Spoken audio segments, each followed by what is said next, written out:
Hi, welcome to One Acadiana's Candidate Conversation Series. I'm Keely McGivney, and this is Andre Bro here on the team at One Acadiana. We're bringing you this series so that you can get to know candidates for office across Lafayette Parish before you head into the ballot box in October. That's right. And for this chat, we're joined by Justin Centanni, candidate for Lafayette Parish Assessor. Justin, thank you for joining us. Good morning, guys. Thank you for having me. We'll throw you an easy question to get started. Tell us a little bit about yourself and your background in the community.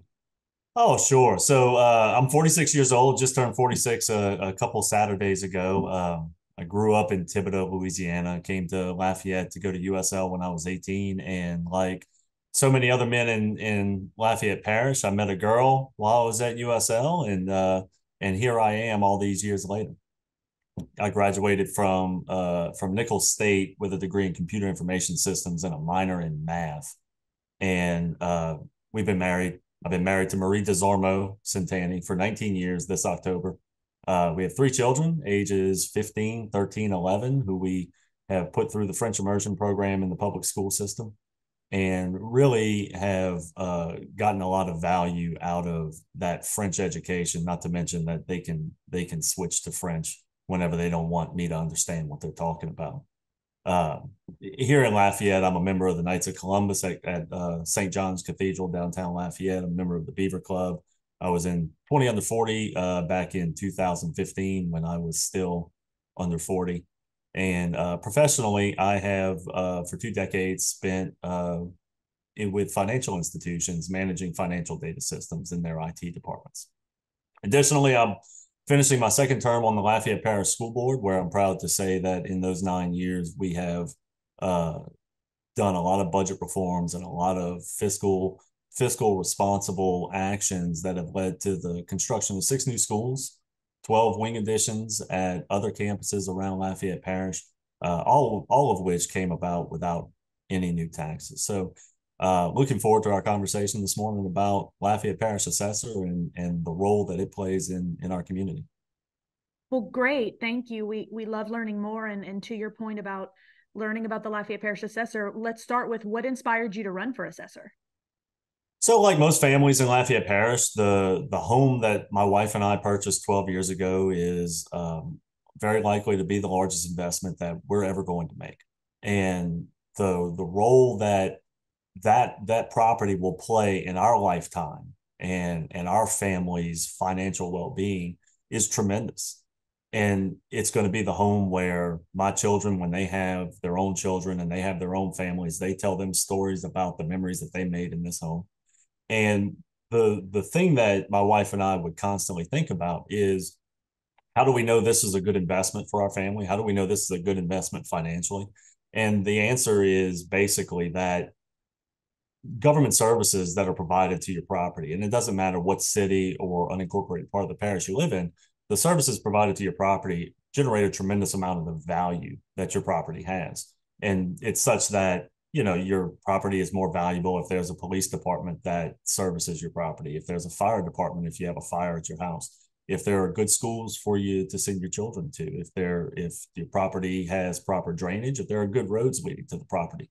These are the things that generate value in the property for our families in Lafayette Parish. And as a result of that, I have this fundamental principle of property taxes that I like to talk about, in that the services that your property is taxed for should only be services that generate value in your property, increase the value of your property. When that happens, that means that the taxes that you pay on your property are not a cost, but rather an investment, because you're going to get that value back in increased property value. So, that is the fundamental thing that makes property taxes worthwhile, is when you get the value back out of it. When we don't tax property for the proper things, then it does become a cost, and it doesn't make a whole lot of financial sense. So I'm running for assessor with that in mind, knowing that our families are going through a very difficult time economically in the current environment. Home prices are up. It's difficult to get into a house. It's difficult to procure homeowners insurance. These are all very expensive. And so I'm running to make sure that the property taxes that we pay in Lafayette Parish go to the right services that provide value and help our families build wealth for the long term so that they can know that the investment they're making into their homes and their properties are a good investment. Well, let's say you are elected and one of your children invites you to present to their class for career day. What would you tell their class about the role of the assessor? That's a good question. So the role of the assessor is it's an interesting job description in that most often people's interaction with the assessor's office is they get their property tax bill in the mail in September or October of every year. They look at it. It tells them exactly what taxes they have to pay and to which taxing authority. But the work that goes into getting that bill in front of the taxpayer is incredibly complex and requires, I think, a lot of different skill sets that match me very well. So the first off is, you have to manage as the assessor a tremendous amount of data and a tremendous amount of financial data. I think the assessor also has to be someone who's a tax policy expert that is able to work with all the municipalities in Lafayette Parish, work with the mayors and the city councils in Lafayette Parish to make sure that they understand how their taxes that they're levying will contribute to their long-term revenue projections, because they have the same job as me, is delivering services for constituents, and it's the roads and the bridges and the drainage and the police and the fire that I mentioned earlier. They're not going to be able to effectively do that if they don't know 3 years from now with a reasonable expectation what kind of revenue they're going to have. It's going to be very, very difficult to plan. And I think the assessor plays a role that not very many taxpayers see on a daily basis, but that is fundamentally critical to the functioning of Lafayette Parish, because if the assessor's job is not done well, then nearly everything suffers. Teachers don't get paid, firemen don't get paid, policemen don't get paid, roads don't get paved or built, bridges don't get paved or built, drainage projects don't happen. So that's what I would tell the class about the role of the assessor. It's a very boring topic, but it's so incredibly important to ensuring that our families, back to our property values, right? Our families are able to continue to build wealth through their properties by a competent and well done job in the assessor's office. Well, great. And you touched on this a little bit, but given those are the responsibilities of the office and how important they are, can you talk more about your professional experience and how it's prepared you or qualified you to be the assessor? Certainly. So for 2 decades, I've been a data analyst and managing the teams responsible for all of the back-end financial data systems for Iberia Bank for about 15 years, now First Horizon, and then a mortgage company before that. My day-to-day life revolves around implementing and managing data systems that reduce costs for the company. Technology doesn't necessarily make a whole lot of sense. New technology doesn't make a whole lot of sense unless it allows you to do your job faster, cheaper, and better. And so that's my professional experience. That's what I do every day. I joke that, my professional job, the best case scenario is that customers don't know I'm there. That means everything works. And when something doesn't work, then it impacts the customer experience. And so that, I think, uniquely suits me in the assessor's office, because people won't know the assessor's there, generally speaking, unless something doesn't work. And investing in technology is something that we have to continue to do in the assessor's office, but investing in technology with an eye towards return on investment. It's not just having technology for the sake of having technology, or having technology because we get a cool website or whatever the case may be. I think the idea is you invest in technology so that the information in the assessor's office can be delivered to the people who need it when they need it in a cost-effective fashion that allows us to reduce costs, do the job better, more efficiently for the taxpayers of Lafayette. So combined with my time on the school board, where I've been the finance committee chairman for 8 years, it allows me the insight to know how government budgets work. I mentioned earlier I helped lead budget reforms for the Lafayette Parish school system. Well, government budgets are a complex animal. I know how those work. I know how to save money. I know how to make sure we have priorities funded. And bringing that experience, I think, has a credibility with the city councils and the mayors in Lafayette Parish to help me be a partner and advising them and answering any questions they have and trying to achieve their objectives and fund their priorities for their constituents. I think it's all working together, and my skill set and my background really leads naturally into the role of the assessor. Well, as you've been discussing, the assessor has some important duties that are pretty clear that you would have to implement if elected. You started talking about investing in technology as a way to implement those responsibilities more effectively. Are there any other strategies or priorities you would be looking to implement if elected? Yeah, so I'll touch on technology a little bit more. Investing in technology continuously, you can't. The technology moves so quickly that you can't just put a new data system in, for example, and call it a day and say, we're good for 10 years. Technology doesn't work that way. And I think that's not what our constituents will expect out of us. Our constituents will expect to have a technology savvy office. They'll expect it to be cost effective, and they'll expect it to work. And, I think we all learned the lesson last December with Southwest Airlines that if you don't continually invest in your technology, that you're going to have a tremendous business problem. They all of a sudden couldn't fly a plane because their technology was so outdated, and they did not put the appropriate effort into making sure that their technology was up to date. And so I think that's incredibly important. I think, incredibly important for the assessor's office, and this is one way that technology can play a role, is we need to make sure that our senior citizens and our veterans are well aware and taking advantage of the property tax freezes that they are entitled to when they hit the age of 65. There's an income test to that. You have to have $100,000 or less of adjusted gross income in order to qualify for this tax freeze. But through technology, there are different government departments that know all of this information without the taxpayer taking any kind of action. The Louisiana Department of Revenue certainly knows what your adjusted gross income was last year. We know how old each individual taxpayer is.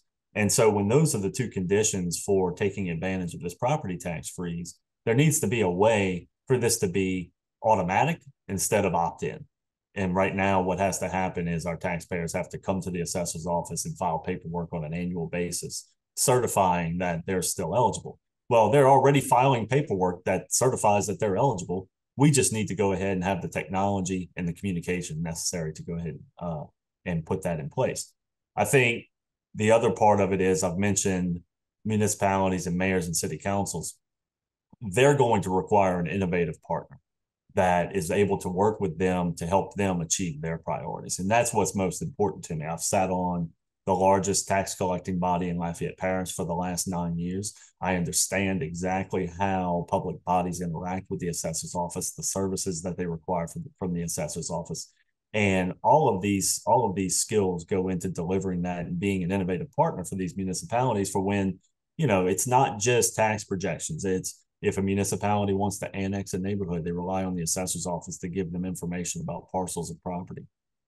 They need to know, as I mentioned earlier, they need to know long-range budget forecasting. They need to know if they're considering a change in their tax structure, whether they're going to want to reduce their property taxes and replace it with sales taxes. How is that going to impact their long-term revenue?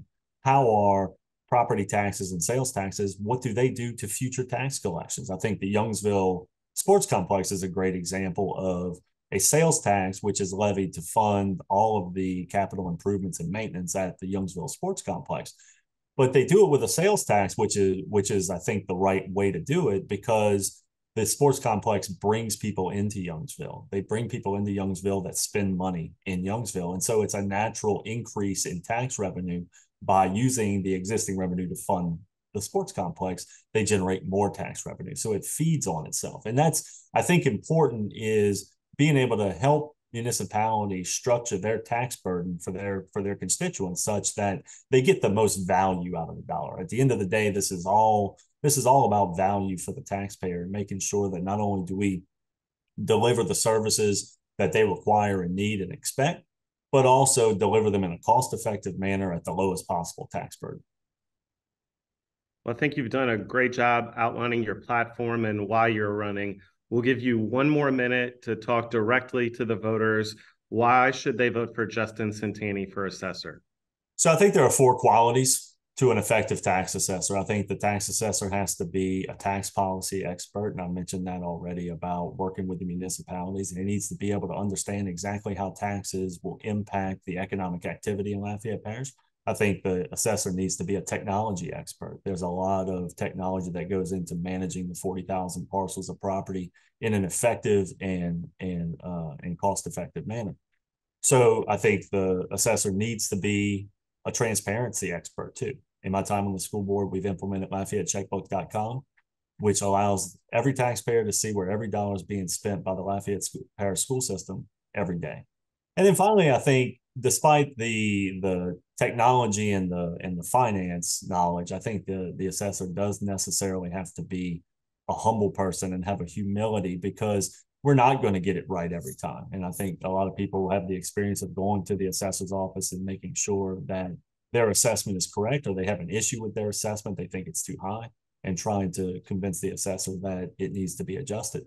The assessor needs to have a humility in that, be willing to be convinced when they're wrong. And so the only promise I make throughout this campaign is that if anyone has a problem with their assessment, they're going to be able to come to my office and sit with me, and we're going to go over, based on facts, what the problem with their assessment is, and we're going to make any necessary adjustments. Because if it's wrong for a reason. It's not wrong because we don't like it, and it's not wrong because we're angry. It's wrong for a very concrete reason, and we're going to be able to work that out and come to a resolution. So I'll tell the voters, if you're looking for an assessor who knows technology and finance, lives it every day, if you're looking for an assessor who has proven experience leading successful budget reforms for public bodies and a demonstrated record of fiscal transparency in public office, well, I'm just the nerd for the job. Well, great. Thank you, Justin. We really appreciate that. We appreciate your time today. And our last question really for the voters is, if they want information, how do they engage with you? How do they get more information? Oh, a multitude of different ways. You can certainly go to www.justincentanni.com. On Facebook, it's Justin Centanni for Lafayette Parish Assessor. By email, it's campaign@justincentanni.com. My personal cell phone number is 337-534-1710. I'm sure carrier pigeon, smoke signal will also work in some form or fashion. That is JUSTINCENTANNI, as you see behind me. Please get in touch if you have any questions. I'd love to hear from you. All right, great. And that was Justin Centanni joining us. He's a candidate for Lafayette Parish Assessor. Justin, thank you so much again for your time, and good luck in October. I really enjoyed it. Thank you so much, everybody.